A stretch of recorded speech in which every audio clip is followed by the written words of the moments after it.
Good evening and welcome along to the Startup Accountant podcast.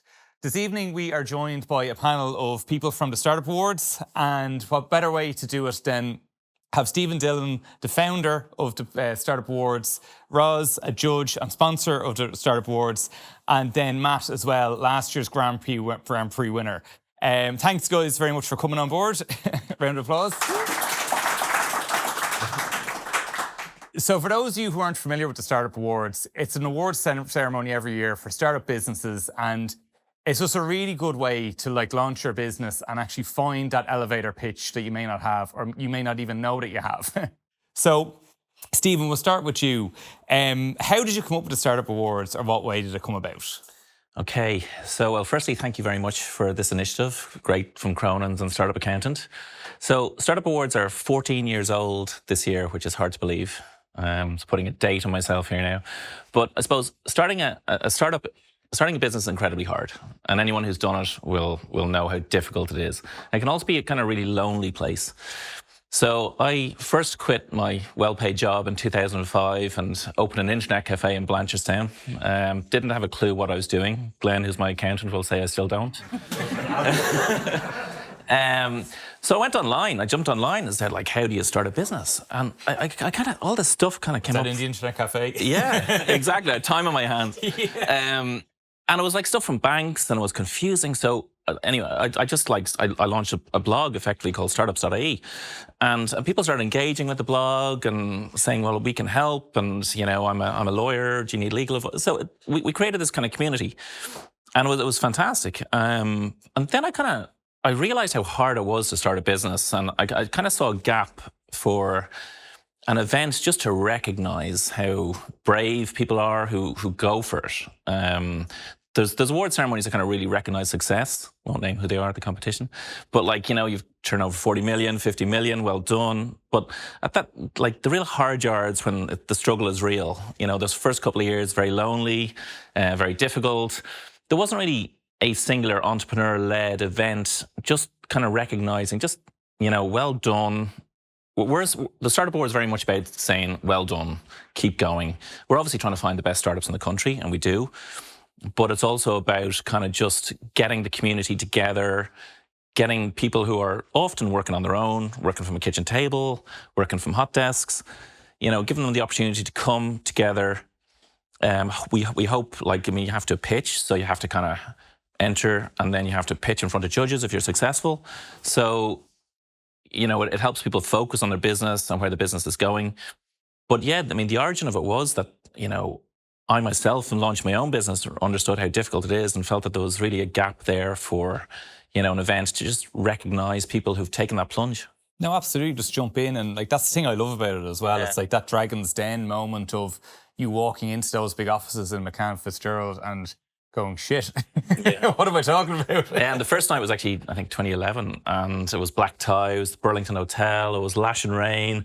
So we got rid of the black tie pretty quick. It was just, it wasn't cool. But the energy in the room was just incredible. So from the very first awards, we knew we were onto something very special. And it's grown from strength to strength every year. Hugely proud of it. We've had most of the major Irish startup success companies have come through the programme. Something we're incredibly proud of, and our sponsors and partners have been on us on the journey. So, yeah. Brilliant, yeah. And Ros, when did your company Further first get involved, and why? So Further has been in the ecosystem as formerly Dublin Bic, and it's been in existence for 33 years, supporting founders and startups. And we're, one of our bigger funders are Enterprise Ireland. So we obviously work with clients to get funding and investment and get them investor ready. So I guess Further was very supportive of the National Startup Awards because we do help those early stage founders. I think what's really interesting is when Stephen was talking there about people who start a business in their kitchen, and sometimes they don't know where to go, or they're just in their little zone and they don't have anywhere to go and any validation. There may be touch point with their Leo office, but again, they sometimes might even have a hesitancy, am I good enough? So I think even sometimes by applying, and just to demystify it, I think the application process is actually quite easy. So the big award ceremony is lots and glitzy, but actually applying, and I guess you'll share, Matt, your experience, but I think it allows people to actually give themselves a shot. For us, it helps us kind of support and recognize those companies who are doing the work. They do have to do a pitch, but it's not in front of a huge audience, which terrifies people. And as we know, the two things people fear most in life are death and speaking in public. And taxes. And taxes. I was about to say and the taxes, but like, yeah, okay, third. But I think the thing is, and we'll talk about the judging and stuff, but, you know, you're welcomed into McCann Fitzgerald. I think, you know, Stephen and Des run it so well. It's just very kind of nicely managed. And you go in and pitch, and you're just pitching in front of the judges. So it's actually quite intimate. It's not this big scary thing. Like, yeah. Really nice environment. The offices are fabulous. The pens are actually amazing as well. And for further to be involved, I mean, there's even some clients here that I have met judging and saying, get in touch with us. I think you might be ready for funding, or you're at a certain stage. I think it gives great visibility. And I think for founders to even get selected at regional and then at national, they kind of come in and you can sometimes see they're like the imposter syndrome. How am I here? Should I be here? Can I be here? And what I do find amazing is, and what's a wonderful thing to see, is that sometimes people will get listed. They might not even place the first time. You know, they might not even make bronze, silver, or gold, but they're going to come back the next year. And I think that gives them, they're like, actually, I got this far. Maybe I can go again. It pushes them. And it pushes them. And it starts to make them look at their business. And again, even when we're judging, we don't have time to give too much feedback. Well, we can kind of say, we like this, we like this. Gives a bit of sense of validation, so that they're getting out of the building, and they're getting that sort of sense that these are experts, these are people who deal with businesses every day, and to kind of give them a sense that actually I have something here, someone thinks this is valuable, and actually it reinforces and gives them a bit of validation. It also encourages them to get into that network and to start looking at the ecosystem. And for me, the sooner founders can start to work not just in the business but on the business, and start to look at how they can get investor ready or get to scale, the better. So I think the National Startup Awards does many things more than just recognizing the startup. It actually encourages founders to look beyond what they're doing now and maybe start to get a bit ambitious. And, you know, maybe I can scale. And the companies that have maybe previously won, they can say, well, actually, they were back here 2 years ago. Look where they are now. So I think it's a wonderful journey, and like 14 years. And there's some amazing companies that have literally come through. And even having like access to the sponsors and the judges as well, like, because like I know startups have done it and they didn't even know about Further or the things you can offer them, or like they've been bootstrapped on something, getting personal loans, and then whereas you guys come in, you're like, no, you're actually nearly EI ready here, like, or Leo ready or whatever. So yeah, exactly, absolutely. Yeah. Matt, what's your startup story, and how did you get involved in the Startup Awards? I've been in the Startup Awards. I actually entered 3 times. So there you go. Yeah, exactly. Yeah. So you didn't just get a token, yes. No, it wasn't. No, you know, you actually we really tried hard for it. So I remember our first application process. I think there was an option to upload a video, and we're like, we're going to go for this. Like, we're ready. So we were preparing a video, and as you said, sitting in the kitchen, kind of 1-2-man band. I couldn't get the laptop high enough, so I actually had to build a tower of books and a toaster and put the laptop on top to try and make it look professional. So I was like, I got to impress these judges. And yeah, it was, we got through to the nationals, I think, in that year. But yeah, 3 years on, won it, phenomenal exposure. Like, even the whole process, really simple to go in. But as you said, when you walk into McCann Fitzgerald, it's like a different environment. And sometimes you're used to that, sometimes you're not. But it's nice for refining your pitch and making sure that, look, I know what type of questions will be asked. If it's an investor pitch, the types of questions I was asked in year 1 actually really helped with year 2 and year 3, and not just the Startup Awards pitches, but in our investor pitches, our customer decks. And I think something makes a lot of sense because I'm in the industry and I know the terms, and then I'm pitching to them and the judges are saying, I have no idea what you're saying. So it really helped in that sense. So yeah, look, really enjoyed it. The whole process was good. If you don't get it in year 1, it's still worth it in terms of the practice you get and the exposure as well. I think I've gone into so many rooms where people walk up and it's like, oh, I see you in the papers, or I see you all over LinkedIn or whatever it might be, because you're getting PR and you're getting brand recognition off the back of that. When you're a startup, people don't necessarily know what you're doing. They don't know who you are. You don't necessarily have a brand behind you. So having that kind of public recognition and having the National Startup Awards put your logo out there and do some brand recognition for you, it goes such a long way when you're a small company that doesn't necessarily have that trust or credibility already built up. So I found that really helped and us. even like when you are on that startup journey and like nobody knows who you are, like if people start Googling you and going, oh God, well, he was in this awards thing, he was a national finalist. Okay, wow. And like it does raise your profile a bit that they're going, okay, what's going on? And especially when they see you won. That definitely helped. Brilliant. And just on that, like, EI and further and investors, when they see that you've placed, they go, okay, these guys are actually pitching, they're kind of getting their act in order and they're at a certain stage and a level. I think what you said there, sometimes one of the biggest things when you're sitting as a judge is you really want everyone who comes into the room to do the best, and you're really willing them to do well. And just, I think the biggest disheartening thing is when sometimes you're still sitting there at the end of the pitch going, I don't actually know what you do. So I think for those entering, just to really nail that, here's the problem, here's our solution. Like it's that simple, and you don't have much time to do it. And then, as you said, you kind of learnt, right, we do a bit more in the investment and a bit more of the finance. And then, we kind of, but it helps you hone your story for not just that, but for other situations. Just having that balance, because even like I've judged before as well in the awards, and like people sometimes forget to talk about the numbers completely. Like I'm like, well, we kind of need the numbers here to tick everything over. Like, so it's just having that balance, like who you are, what you do, and when are you be revenue generating, or is there access to finance there? So, Stephen, the whole judging process, it goes on, starts off with initially the paper application, and in the live rounds. Just give us the background to that. Yeah, so I mean, entering is super easy. We've an online platform called Open Water, which we use. So you literally just go on to startupawards.ie. We'll be open for entry in a month's time, 27th of August. 27th of August. Yeah. You heard it here first. So the initial we've tried to keep the initial entry as simple as possible because, again, we know everybody's busy and we don't want to spend, hours and hours and hours form filling. But we also need to hit a sweet spot where we get a sense of your business quite quickly in that initial application. So anybody who's kind of doing one line per answer, to be honest, it's not going to cut it. But we don't want people writing War and Peace either, But the judges, like we could have, we might get 600 entries. So we do need to screen fairly ruthlessly initially. And we have a team of great judges all over the country, from LEOs and from sponsors who all judge independently.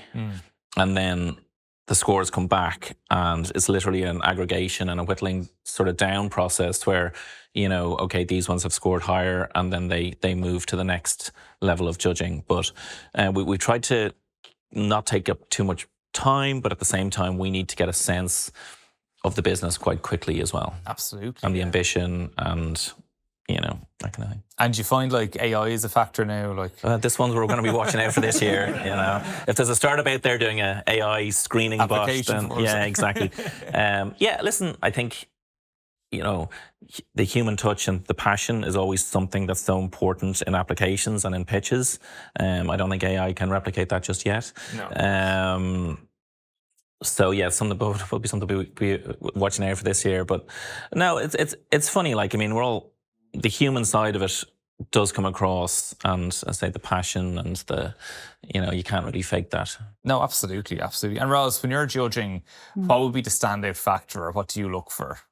I think, it's on a couple of levels. So I think I'm looking at it from further perspective, and maybe is this company potentially investor ready, or, are they moving to that stage, or they need a little, I guess, first and foremost, are they actually solving a problem? And is there a problem already there? So you telling me that I've got this amazing thing and there's nothing else like it, that makes me uneasy, because there's always other things like it. So, but what is your secret sauce, and what is it that you're doing that's different? I think traction is critical.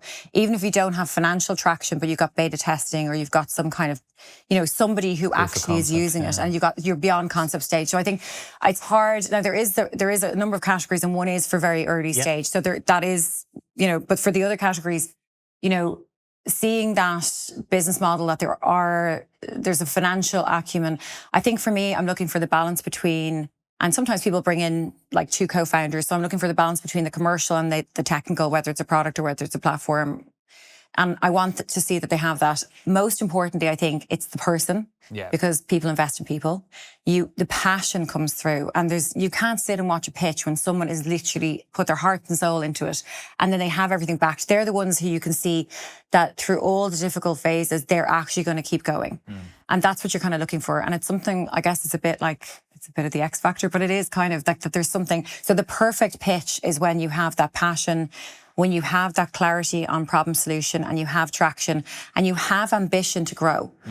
And then you can kind of see that this person has all of these pieces, and then with a bit of recognition and a bit of guidance, they're going to really shoot through. So for me to show how much you've done in such a short period of time gives me confidence that you're going to execute in the next 12 months and 2 years, and you're not going to just disappear. And I think coming back again, just doing that lesson and people coming back and having that ambition. So, but I think passion, and I think most importantly, be yourself. I think sometimes people think if they have to pitch, they've got to like, I don't know, be some kind of performer. And that can actually go really badly. Because people kind of stop and go, actually, I've forgotten what I was supposed to say. And then, you just say, listen, just be yourself. So I think authentically be yourself. And also great founder story. Like, why did you do this? And what, even the name sometimes at the very end, I'm like, why'd you call it that? And then you get a really nice. So I think the founder story, why they're there, why they're doing it, the why. Personal element. The personal element, and then the problem solution, the traction, and then just show me the ambition. And ambition is done through figures. Now, don't come and say, we're going to be making 25 million in 6 months. Like, we'll all just look down and go, okay. love the ambition there, but yeah. And I think just be authentically yourself, because that's what people see through. They see through when people are spoofing and they're making up stuff. And also the other thing is, if you're asked a question, you don't understand the answer, or you don't understand the question asked, if you don't know the answer, I'm not sure of that, but let me come back, or if someone on my team or something. So absolutely, I think just that honesty comes through. I think the honesty is key as well, because like that, there's different caliber of judges or different industries that they specialise in. So if someone coming in with their 25 million turnover next week, like, people have done this journey. They know it isn't overnight. It may be in a couple of years, absolutely. Anything is possible. But like, just be honest, and that's where you're there for help as well, because you may get the guidance that will get you there a lot quicker rather than going in fudging it. Like, yeah, exactly. Matt, how did you find the process? What was the biggest challenges? Oh, good question. Process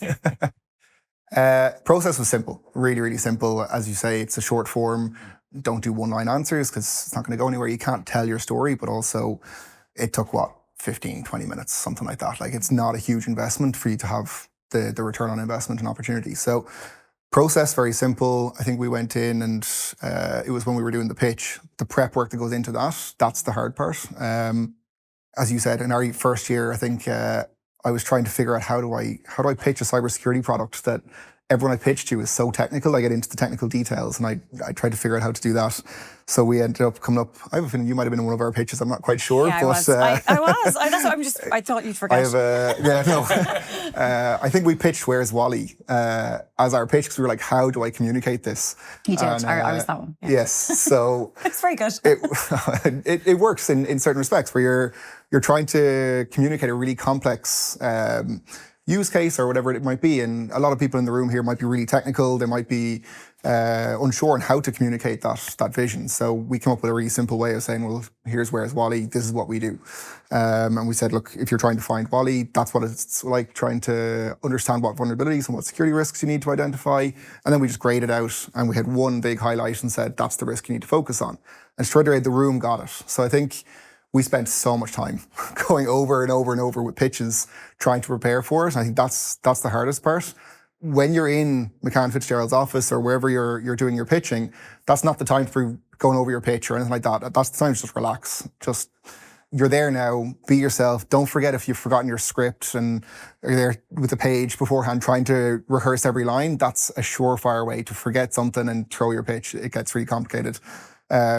Do your practice beforehand. That was definitely the hardest part. And then I think the feedback that we got was same thing. We were great at telling the story. We were so passionate about the story, we forgot the financials. It's really hard to remember the numbers and remember your story, but do try and combine the two, because you are trying to solve a problem. You're getting that across, but you're also trying to prove there's a business behind it.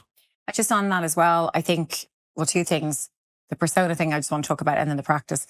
So the persona, sometimes it's really effective if you're trying to communicate, and you're saying, right, imagine this person works in this organization and this is their problem, and now we have solved it. So sometimes it's your personal, like you are that person and you've created a product for yourself or there's a solution.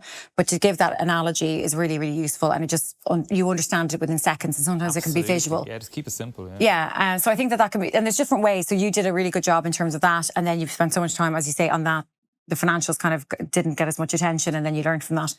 I think in terms of presenting, I do feel like when someone's pitching and they've got their cue cards, it's good. It's fine to have. I don't mind people having cue cards. It's not a problem because they sometimes just want to reference something. But if someone's standing there reading, you're kind of like losing it. And they don't know the business. Who does? Well, you're just, So I would say from that, what you want is the slides are prompters, and that you want to say after each slide, like, what am I trying to say? What's my message? So that you're not scripted, but you know what you're trying to say, and that you transition nicely from them and you time it. And like, if you practice in front of the dog, in front of your friends, in front of the mirror, record yourself, put a phone up and record yourself. Absolutely. And just practice. You can see people who've practiced it.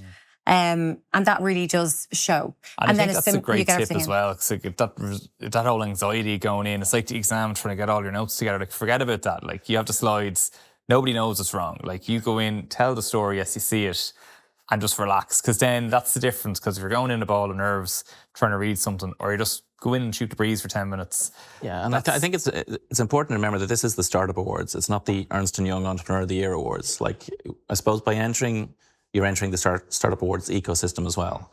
So the awards are obviously the highlight and culmination of the program.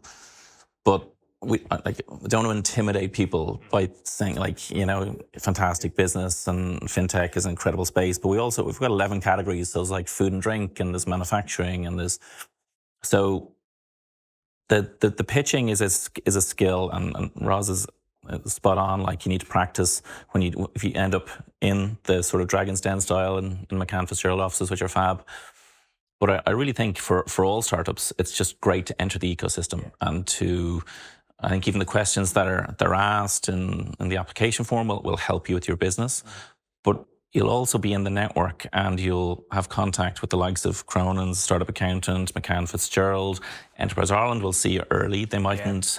Enterprise Ireland get thousands of applications every week looking for this, that, the others. But this is a chance to actually meet the people in Enterprise Ireland. So there's that aspect of the awards as well, it's a awards program for entrepreneurs by entrepreneurs, and that's at our core. And that's a lovely natural thing about it. Yeah, I think as well, one thing, so I always have the saying that you can't feel fear and excitement at the same time, to choose excitement. So when you're going in, like, this is your chance to go in and actually be excited. So instead of going in and being nervous and do I remember this, actually going, I'm so excited to be here. Yeah. I'm so grateful to have this opportunity, and I'm going to just share what I've done.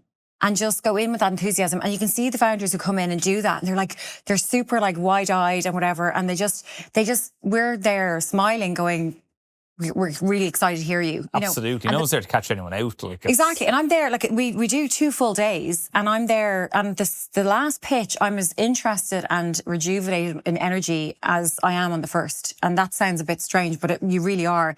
And people come in and you just get a sense of them. So that enthusiasm and passion really does come across, and to just embrace that and don't hide it and don't get all kind of nervous and scared, but just say, I'm here to actually share with you, and this is what I've done, and I'm so proud of it.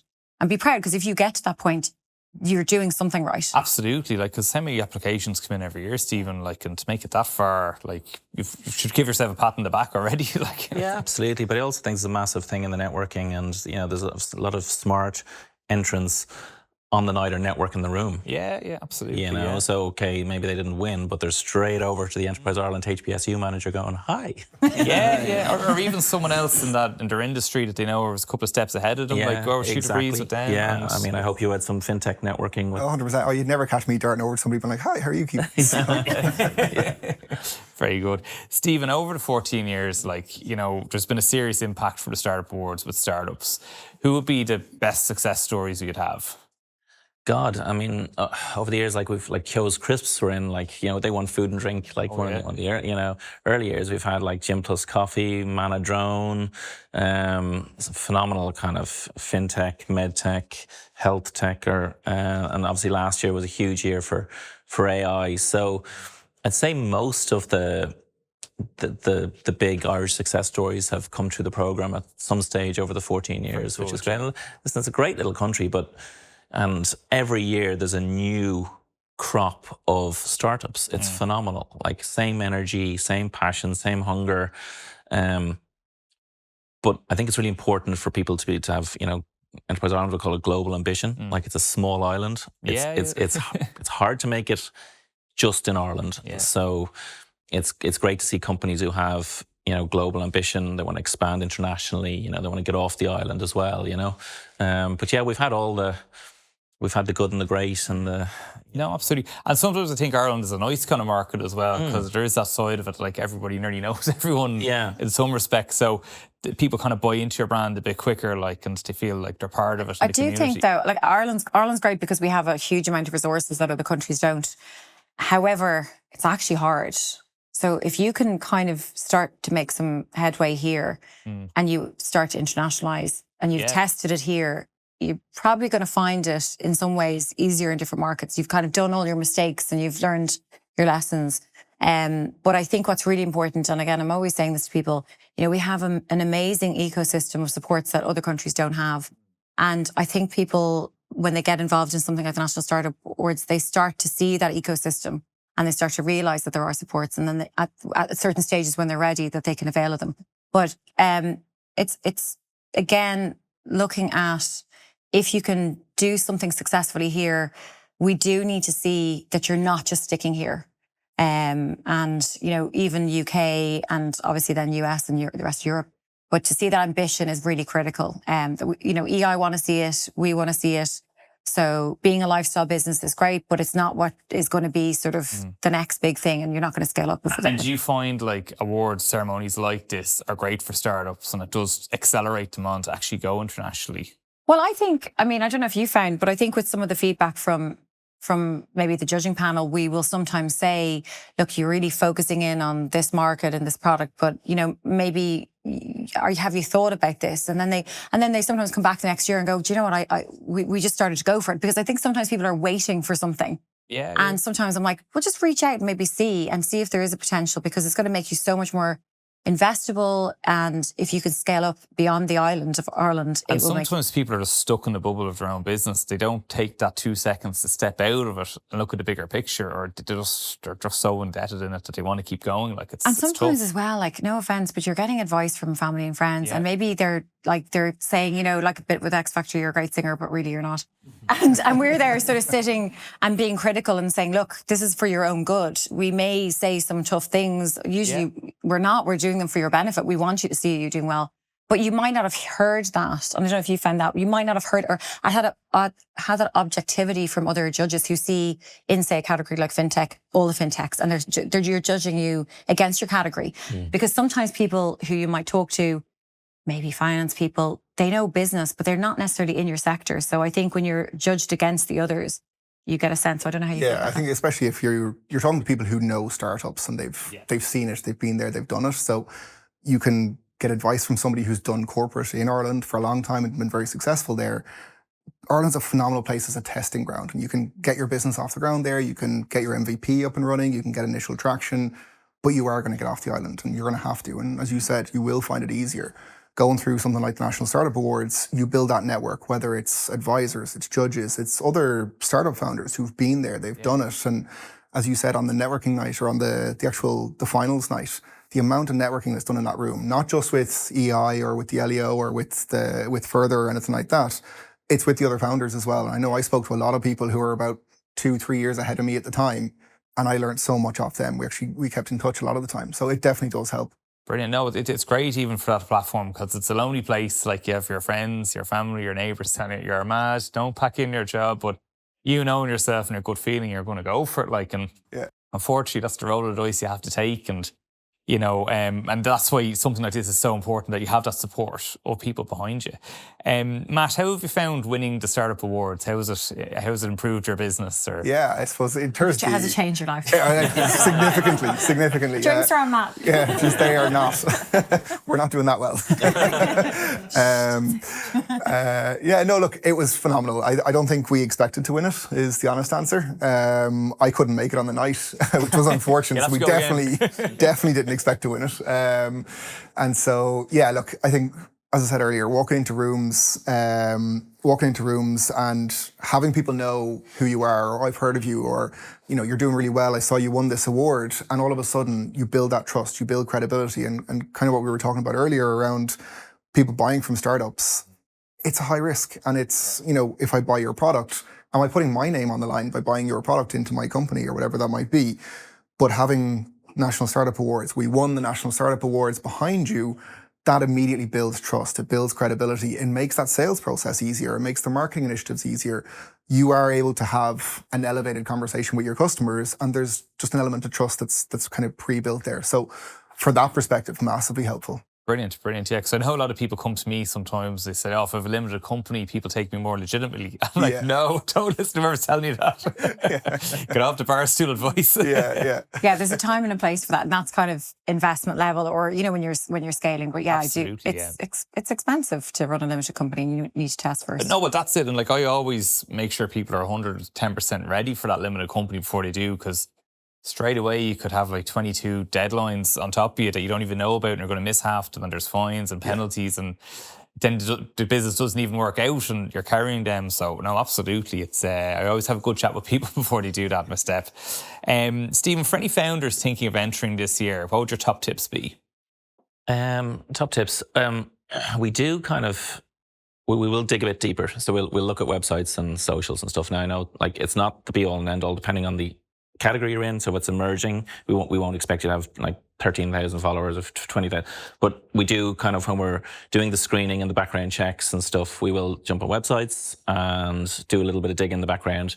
So it's always great to have like ideally a sharp website, some kind of social traction if possible. It's not mandatory, but again, if a company enters and looks great, and then you go online and there's nothing there, it would be kind of like, okay, that's your shop front now, like. Yeah. So ideally, there will be some sort of presence there. It can be LinkedIn, whatever, but just, you know, showing that you're actively pushing, promoting the business, and have put time and effort into the, you know. Again, like, you know, let your personality shine through. That's going to become more and more important in the age we live in. Spoke earlier about the passion, but again, it's a really fast and furious process. So we need to get a sense of the business idea very quickly. Yeah. We need to get a sense, ideally, of ambition, and that can be like, we just launched a year ago. We're in super value, or we've 16 customers in Ireland, or whatever. Our plan is to scale. Get the headlines out quick. You know, exactly, yeah. So when the judges are going through really quick, you kind of go, okay, let's put that into the maybe section as opposed to the no section. Very good. And then, Ros, just like, what would your tip for startups that like should be doing better when they apply?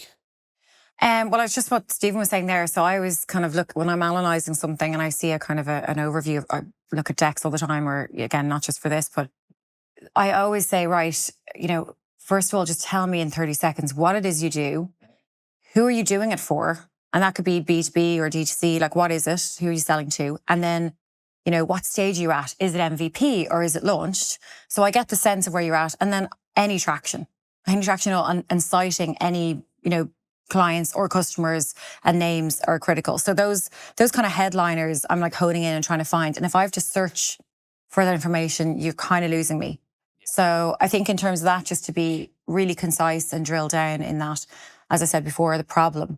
What is the problem? Yeah. You know, and what's not there, or what is there that's not solving the problem? And then most importantly, what's your secret sauce? Like, what is it that's really exciting that you're doing, that is something that's really dynamic, and just, and I think, you know, yeah, don't use ChatGPT to edit and make it concise, but it can be spotted. And if you need to kind of sit down and actually just from you know, a business perspective, what's the I always look at it two ways.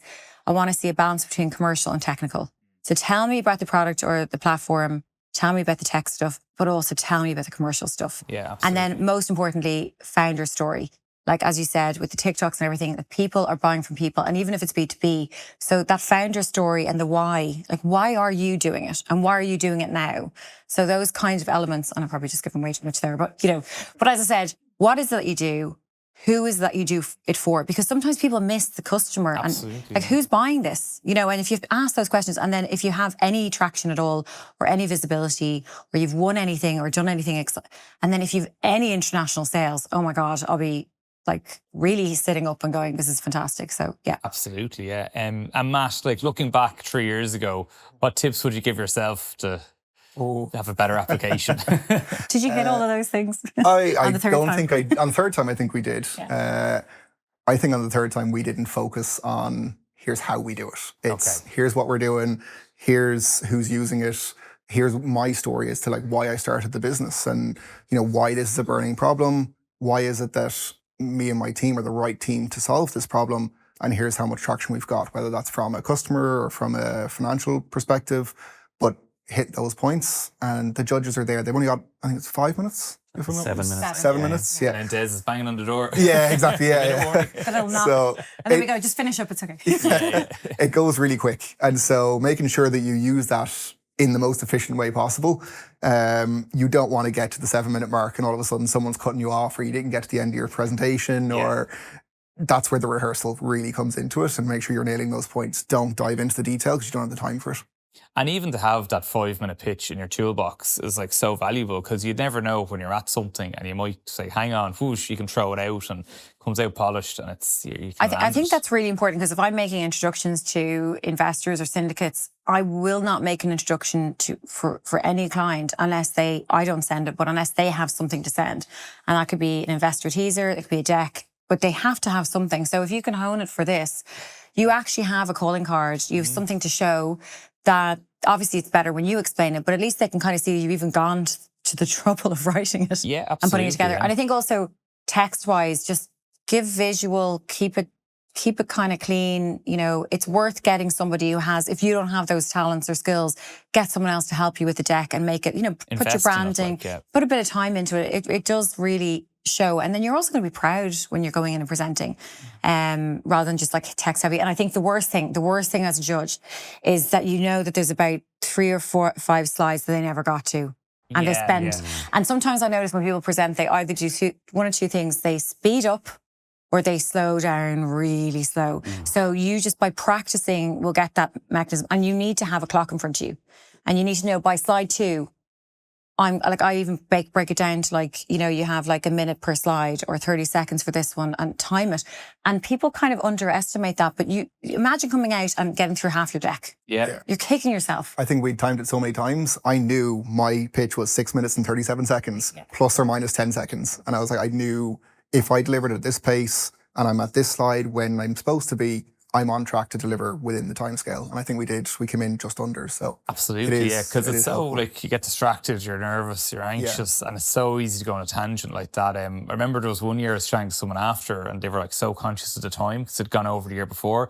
They actually had a timer in their pocket that like vibrated every minute, so they knew, okay, I'm ahead or I'm behind, and I was like, That's actually wow, good. it's actually clever, like yeah. So listen, guys, thanks a mil for jumping on. We'll open up now for a couple of Q&As if anyone has any questions. Neil? Question for you, Matt. Can you tell us a bit more about, I love your Where's Wally analogy. Can you tell us a bit more about what Cytidel do for businesses? Yeah, so we're effectively a security intelligence company. So Cytidel monitors what hackers are targeting. We've built automated tool sets that monitor news, social media, blogs, advisories. And we look at how hackers are getting into companies. And then we bundle that together so that we can tell whether it's banks or pharmaceuticals or whatever it might be, we can give you your top 1% of risks that you need to focus on or where you're most likely to suffer a data breach from.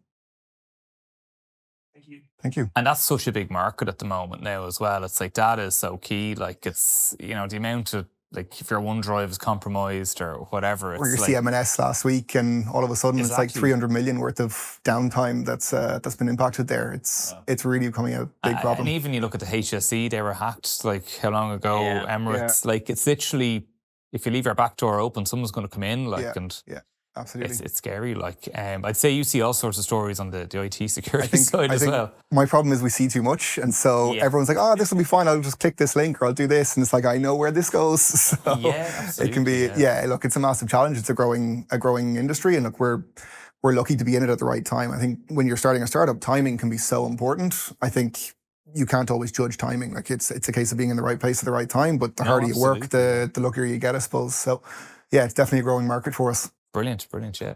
Any other questions? Yeah, guys. Hey, Matt. Hey. You've done 1,000 slides, pitches, everything. How did you know that you had the right slides, and what was the mechanism you used to deliver this pitch for anybody else going through the process? I think you'd all be shocked if you saw how many pitch decks I've got on my OneDrive. There is literally thousands. I've ended up pulling them together into a master slide where I've got like 100 slides of like, here's good ones that I like, and you can pull them together based on what you want.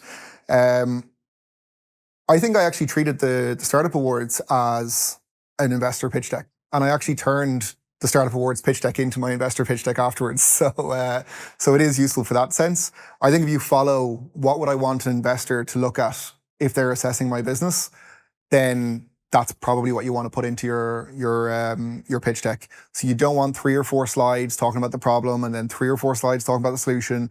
It's 1 slide per topic. You're going problem, solution, traction and market, whatever it might be. Pick your 7 or 8 things that you want to get through, and 1 slide for each of them. Make sure it's the best slide that you've got. This is a personal presentation style, so it doesn't necessarily suit everybody, but I hate reading text off a slide. If you've thrown 20 bullet points onto a slide and you're just reading it, I don't need you in the room. I can sit there and read that myself. So I don't really like those types of presentations. I would prefer you put a picture up. And so like what we did, where's Wally? And talk to me, tell me a story, because I can quickly glance at that and now my focus is back on you and I'm listening to you. So if you're doing a pitch deck or a slide deck, assuming it's one that you're going to deliver in person, then that's the route I'd take. And just very quickly as well, if you are doing Startup Awards versus investor pitch deck, the differences are with an investor pitch deck, you're going to email it them, they're going to read it, and they need to understand your business reading it, versus your presentation pitch deck, where not text heavy, you're telling a story and you want to lead them in, you want to have them listening to you. I think as well on that, the investor pitch deck and say investor memorandums that we work on, a lot of the second half is the financials, and then it's like, we want this much money, and this is what we're going to do with it. So that's not what you do here. No. But I do agree. The worst thing is for someone to be coming in with loads of text heavy, and you're kind of looking at a slide, and I end up just kind of ignoring the slides at that point, and I'm just trying to connect with the person and make eye contact with us. Yeah. Look at us and talk to us. So I think you're right. Any startup that's raising will have multiple decks. They'll have ones for investors, for clients, for and again, but having that master deck that you mentioned, and you can pull from it, you're always going to have the core elements. So I think that's really, really good advice. But it's great that you did use that the not to start with, as it became in handy. Yeah. It gets you going. It kind of forces you to do this. Especially when someone's looking for a deck and you're like, well, that's the most recent one, so let's just tailor that. So. And you're constantly updating it anyway. Yeah, exactly. Yeah. Stephen, I just want to ask you about the process. From the application to the pitch, what is the ratio of applicants that go through the second round? So basically, we would on average get around 600 companies entering our entries every year, and then we've a sort of regional shortlist, and it's great that the awards are nationwide as well. So it's always amazing for to see the kind of regions getting behind. Like all the Cork companies are like congratulating each other and we're the best and all that kind of stuff. Sorry, how do you know someone's from Cork? Because they'll tell you in the pitch, we're from Cork. So as I say, we do have a network of fantastic judges around the country who everything is individually scored. So it's the aggregate scores. Then we'll bring that sort of regional down to a kind of national shortlist. Then that keeps on getting elevated up to more senior judges who've been on the awards program for a number of years, have been in the judging hot seat and are very experienced. And then they will pick the I suppose national shortlist. So you're looking at about maybe 120 companies getting to the kind of national, and then on the night there's 3 winners. There's a gold, silver, bronze in about 11 categories. So there'll be like 60 companies on the night. So it whittles down quite. So, but the 16 judges last year, so they were like mixture of regional and national, or because I see a list of 16 judges. Yeah, so that's in McCann Fitzgerald. That would be in the kind of Dragon's Den style, invited in to pitch to the live judges. That's the live round at the end. So you pitched to 16 judges. Yeah. No, sorry, you just go into you'd be one Dragon's Den style where there's 4 or 5 judges in the room. So you go in there and like you do your 5-10 minute pitch. I'm glad it's not 16 that you're pitching in front of. That's No, intense. A lot of questions. There's about between 4 and 6 judges in the room for the live pitching. But it's a nice intimate room, you know, like it's a little boardroom and it's, you know, it's not a huge, big, colossal thing. And we're, And the McCann Fitzgerald offices are amazing. yeah, really nice. Yeah. It's comfortable. Absolutely. Shauna, yeah. Ross, can I ask what Forward can do for startups? So, yeah, I mean, I have to say, I do think the National Startup Awards is a great talent spotting arena. So, and sometimes at the end of the pitch, we'll sort of say, you know, like, listen, you're onto something really good, keep going and come back next year. But in terms of further supports, so we do a couple of different things. And actually, we have events where we have our clients pitching. So September 25th, we have Pitch Jam, which is on in the GEC. And you can go onto the further website and register and see pitching. So if you want to get a bit of a sense of that. And we have other workshops for open to founders, Ready, Set, Go Further. That's the end of August. Again, go onto the website.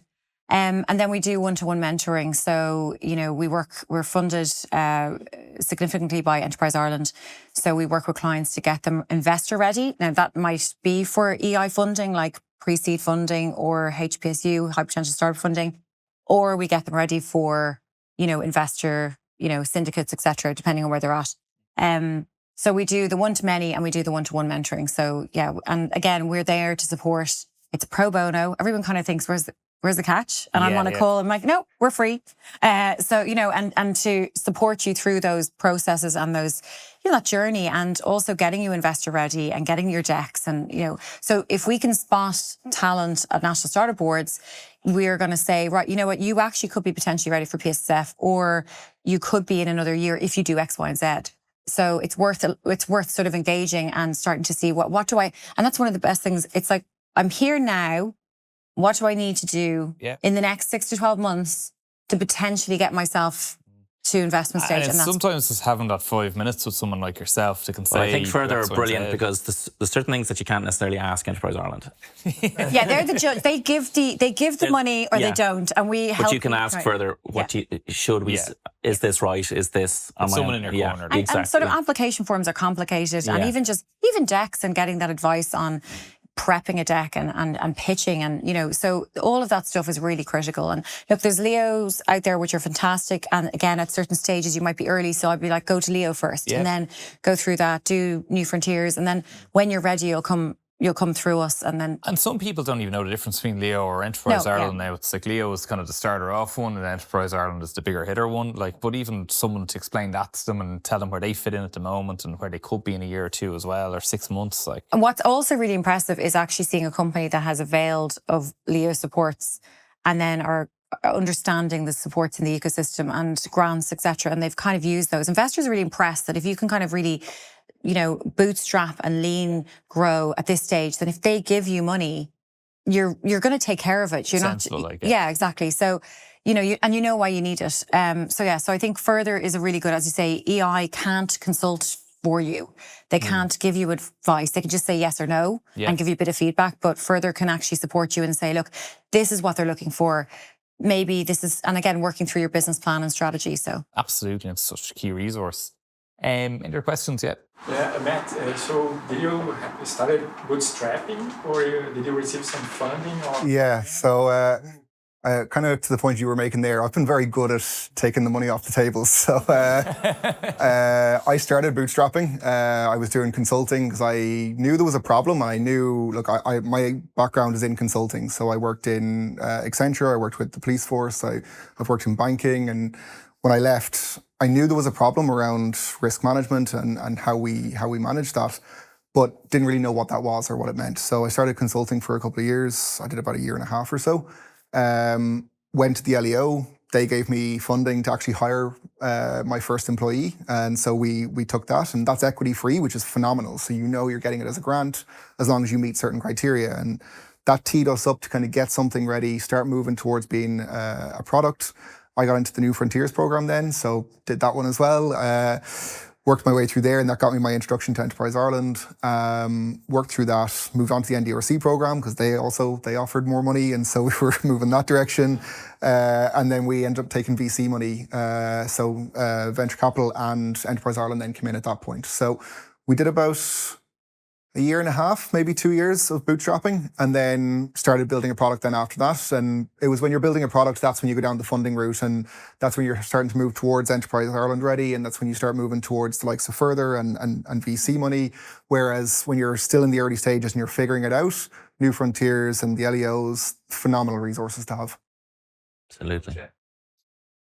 Question there, yeah? Question for Stephen. So, what stage does a startup need to be to enter into the startup awards? Like, It's a great question. Need to be in the market? Yeah. Or So the criteria are like is up to 5 years. We consider a startup, which is in line with the EU definition of a startup. We have a category which is fantastic called emerging startups. So because we are very conscious that we have companies who are 4.5 years old with like 30 employees, and we're trying to compare them to a Exactly. So that's where we try to marry the categories to the startup. So so the emerging, that's a real talent spotting. That's a real kind of like, you're really early, but we think this is like a really, really good idea, So we want to give you a kind of, acknowledgement that we think this is, you're onto something. You're not there yet. So that's very much so we do get a lot of entries into that category, which is the problem.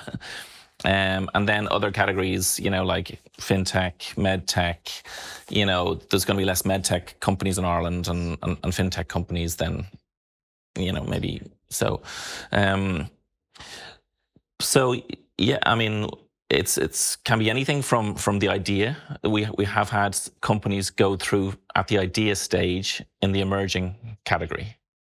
But the companies that tend to win awards on the night will definitely have traction, sales, team, And you can apply for a couple of different categories in the same year. Yeah, and we will also kind of move you into categories if you've entered the wrong ones. So I'd say like, well, actually, this is a really, really good idea, but, they entered into e-commerce and retail, but we're going to put them in emerging at the moment because they're still a bit too early, Okay, guys, thanks very much for coming down tonight. It's great to see everyone, and thanks to our panel as well. We'll probably hang on for a couple of questions if anyone does have any questions about entering the Startup Awards or anything that anyone was talking about. Again, thanks a mil to Kevin and all the team down at Mayfield for having us tonight.